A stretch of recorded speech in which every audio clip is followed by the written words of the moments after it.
رب کائنات خالق ذوالجلال نے ارشاد فرمایا یسبح للہ ما فی السماوات و ما فی الارض،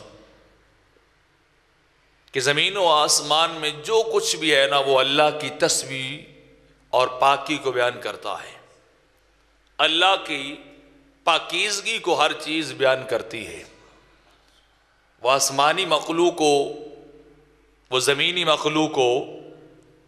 وہ ابن آدم ہو یا کوئی اور زیرو یا غیر زیرو ہو، یا آسمانوں میں بسنے والے اللہ کی مخلوق ہو،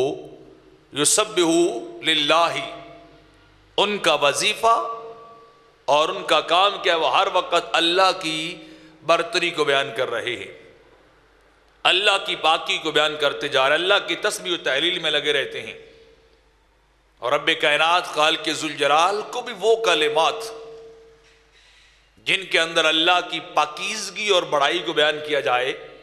اللہ کی حمد و ثنا کی جائے، اللہ کا شکریہ ادا کیا جائے، وہ کلمات رب کائنات کو ہی بڑے پسند ہیں۔ خالق ذوالجلال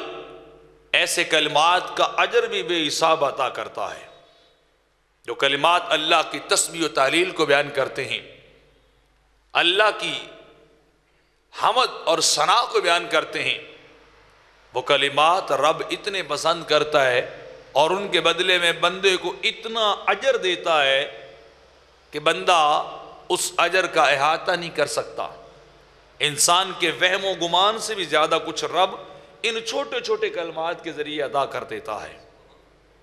اللہ کی حمد کی جائے اسے بڑی پسند، اللہ کی ثنا کی جائے اسے بڑی پسند، اللہ کی بزرگی بیان کی جائے اسے بڑی پسند، اس کی تقدیس بیان کی جائے اللہ کو یہ بڑی پسند، اللہ کا شکرانہ ادا کیا جائے یہ بھی اللہ کو بڑا پسند ہے۔ تو کائنات کا ہر ذرہ اللہ کی تسبیح و تحلیل کرتا ہے، اس کا شکرانہ ادا کرتا ہے، کیونکہ حقیقت ہے بھی ایسے ہی جیسے اللہ رب العزت نے فرمایا الحمدللہ رب العالمین، تمام تعریفوں کے لائق وہ رب العالمین ہے، وہ مالک کائنات ہے، ہر تعریف ہر زاویے سے، ہر اعتبار سے، ہر اینگل سے وہ فقط اللہ کو ہی روا ہے، کیونکہ وہ حقیقی کارساز ہے اور وہی ہر چیز، ہر صفت، ہر خوبی کا مالک بھی اللہ ہی ہے۔ تو رب کائنات خود سکھا رہا ہے، بتا رہا ہے تمام تعریفیں اللہ کے لیے ہیں۔